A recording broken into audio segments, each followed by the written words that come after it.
तो वहीं उत्तराखंड के चारधाम में गैर हिंदुओं की एंट्री बैन करने की तैयारी है। यानी भाईजान अब चारधाम नहीं जा पाएंगे। गंगोत्री धाम में इसकी शुरुआत भी हो चुकी है और बाकी जगहों पर भी प्रस्ताव फाइनल स्टेज पर हैं, लेकिन बैन के प्रस्ताव से मौलानाओं को अचानक भाईचारा याद आया।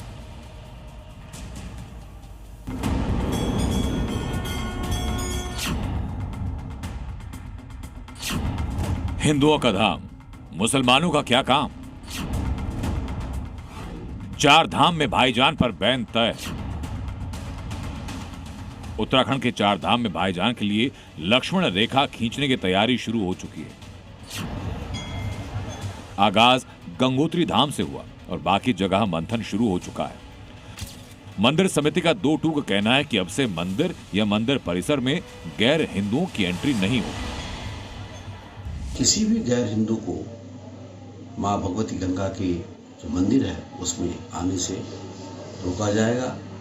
पूर्णतः उनके लिए, गैर हिंदू के लिए मां भगवती गंगा का जो मंदिर है, गंगोत्री धाम है, वो वर्जित होगा।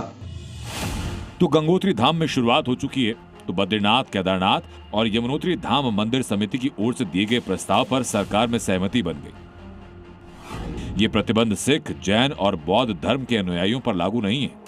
चार धाम के अलावा 46 अन्य मंदिरों में इसी तरह के प्रस्ताव तैयार किए गए।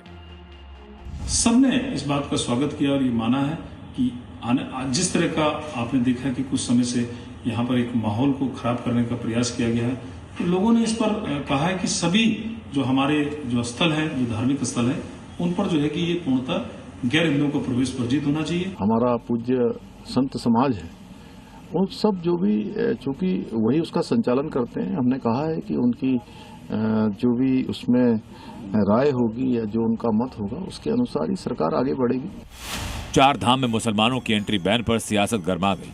कांग्रेस ने बीजेपी पर सवाल उठाए, तो दूसरी तरफ मौलाना मुसलमानों की एंट्री बैन पर अफसोस जता रहे हैं और सवाल भी उठा रहे हैं। दुनिया जानती है कि मुसलमानों का ताल्लुक मंदिर और धाम वगैरह से नहीं है। वहां कोई मुसलमान नहीं जाता, ना कोई पूजा पाठ करने जाता। वो मुसलमानों के मजहब के खिलाफ है। इसके बावजूद भी वहां पर एक साइन बोर्ड लगा दिया जाता है।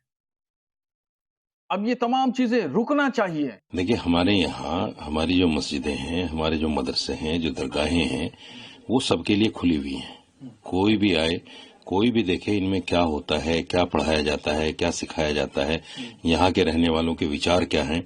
मैं तो कहता हूँ, आमंत्रित करता हूँ कि आए सब लोग। बरेलवी और साजिद रशीदी मुसलमानों की एंट्री बैन का विरोध कर रहे हैं, तो मौलाना अरशद मदनी हिंदू राष्ट्र के नाम से खौफ में हैं और खुलेआम धमकी पर उतर आए कि एक छोटा सा मुल्क नेपाल, जिसने इस चीज को लेकर के चले, लेकिन वो बाकी नहीं रह सका। पूरा खानदान तबाह बर्बाद हो गया, मर गया। फिर उसी तरफ आए। खुदा करे ऐसा ना हो, इनको अक्ल आ जाए उससे पहले, नहीं जो मुल्क बर्बाद हो जाएगा। और क्या है। इस साल चार धाम यात्रा का शुभारंभ 19 अप्रैल को अक्षय तृतीया के दिन गंगोत्री और यमुनोत्री धाम के कपाट खुलने के साथ होगा, जबकि बद्रीनाथ धाम के कपाट 23 अप्रैल को खुलेंगे। वहीं केदारनाथ धाम के कपाट खुलने की तारीख का ऐलान महाशिवरात्रि के दिन होगा। सनातन से जुड़े पवित्र जगहों पर गैर सनातनियों के प्रवेश पर रोक की शुरुआत हरिद्वार से हुई।